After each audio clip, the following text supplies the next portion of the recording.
मी वर्षा वैद्य. मी teacher आहे आणि लोहार समाज भवनच्या जवळ राहते, फुलमती लेआउटमध्ये.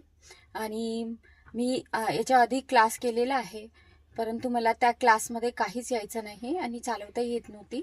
मग मी गुगलवर रिसर्च केलं आणि तिथे मा कन्यका ड्रायव्हिंग स्कूलमध्ये सरांचा मला नंबर दिसला. मी तिथे क्लास लावला आणि आता मी आजचा माझा शेवटचा 10वा दिवस आहे. मी गाडी व्यवस्थित चालू शकत आहे आणि सरांच्या मार्गदर्शनाखाली त्यांनी जे टेक्निकली शिकवलेलं आहे ते फारच छान आहे. आणि ज्याला कोणाला लावायचं आहे त्यांनी सरांशी संपर्क साधावा आणि आपल्या जे शिकण्याचे आहे त्याच्यामध्ये परफेक्ट व्हावं असं मला वाटते. आणि फीस पण सरांची एवढी नाही आहे की आपण देऊ शकत नाही. त्याच्यामुळे सर्वांना जर शिकायचं आहे तर त्यांच्याशी कॉन्टॅक्ट करावा.